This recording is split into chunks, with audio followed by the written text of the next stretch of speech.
So let's talk about prevention. So the first thing we want to do to prevent is physical security. So there's a lot of stuff people can do remotely, but there is stuff that you could do internally. And so what we like to do is have core parts of the network locked so that somebody that comes in can't intentionally or unintentionally plug into your network and bring something in from the outside that we don't know about. That might cause a problem, right? So physical security of our IT infrastructure can really help make that happen. Patching, so making sure that our systems are up to date is probably, aside from good password management, is probably the number one most important thing. And I've said including 3PP. So 3PP is third-party patching. So updating your Windows and your Microsoft Office, that's been something that's been kind of in place for probably over a decade at this point, that's been automated and centralized. And so much like you would expect, once we kind of button up one area, that area becomes less and less a target of attack, and they look for other things.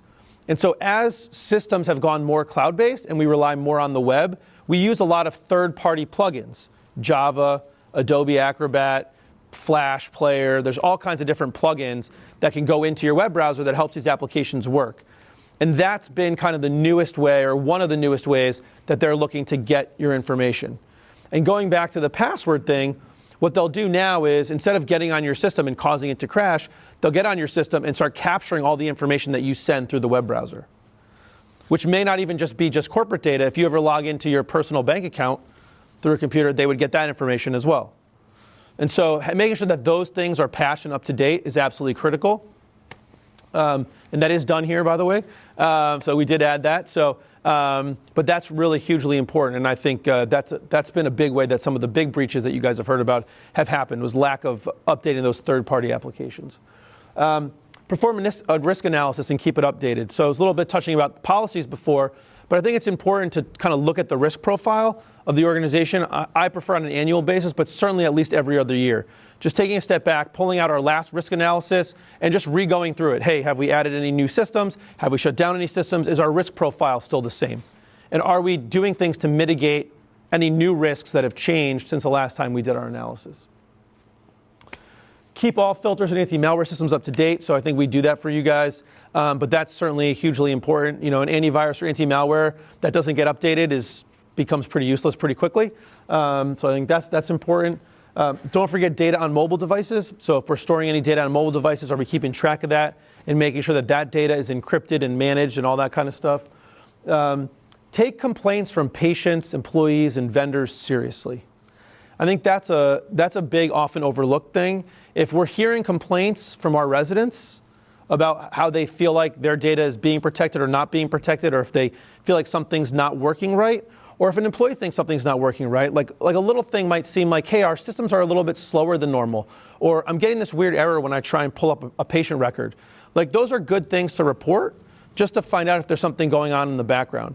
Because like I said, in the old days, 5-10 years ago, old days, a lot of times people would break into systems to crash them. And remember, the old viruses would bring down our network. Oh, we can't get email, we have a virus.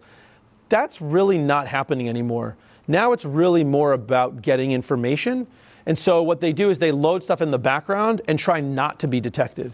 And so those little things of noticing something is not working the way it used to work, right? Especially when you're getting errors and looking up data on a database, those type of things could be an indirect point that we've been breached.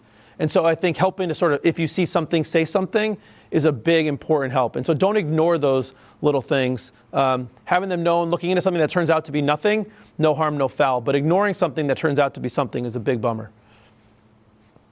And number 7, training. Training. I'm going to talk about that a lot over the next couple of slides.